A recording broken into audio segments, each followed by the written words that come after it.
నమస్తే guys, welcome back to YouTube channel. Day 6 of Vinayaka నవరాత్రులు part 2. First అయితే part 1 చూడండి. పార్ట్ 1 చూస్తున్న పార్ట్ 2 అర్థమవుతుంది. ఇక సాయంత్రం వరకు మంచి స్నానం చేసేసి దేవుని దగ్గరికి అయితే బయలుదేరిన. పోయేవరకే మన కోస్వామి అయితే మంచిగా దీపాలు ఇట్లా ముట్టించి అంతా క్లీన్ చేసిండు. ఇక కొద్దిసేపు అయినాక పంతులు వచ్చేసిండు. ఇక కొద్దిసేపు అయినాక పూజ అయితే స్టార్ట్ చేసిండు. ఇలా 198 దీపాలతోనైతే ఉంది. ఇక దీపాల కోసం ముగ్గు అయితే రెడీ చేసారు. ఇక మొత్తం ముగ్గు రెడీ అయినాక లుక్ అయితే ఇట్లుంది. ఇంకా దీపాలు పెట్టలేదు.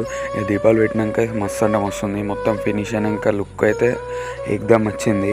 ఇక లైట్లన్నీ బంద్ చేసినాక ఇక దీపాలు పెట్టడం అయితే స్టార్ట్ చేసారు. ఇక దీపాలు పెట్టిన తర్వాత ఇక అందరు మహిళలు అయితే మంచిగా ఫోటోలు అయితే దిగిర్రు. ఇక ఫోటోలు దిగిన తర్వాత ఇక మగవాళ్ళు అందరం కలిసి చిన్న మీటింగ్ అయితే పెట్టినాం. ఇక నిమజ్జనం గురించి ఇక చందాలు ఎంత కలెక్ట్ అయినాయి, బిల్లు ఎంత, అవన్నీ చూసుకున్న తర్వాత ఇక తిన్నీకైతే బయలుదేరినాం. ఇక కమాన్ ఆపోజిట్ గల్లీలో ఉన్న విరాజ్ టిఫిన్స్ అయితే వచ్చినాం. ఇక అక్కడికి వచ్చి తినేసి మళ్ళీ ఇంటికైతే బయలుదేరినాం. ఈ రోజుకైతే ఇంతే. Please like and share videos and subscribe to our channel. Please కొంచెం సపోర్ట్ చేయండి గైస్.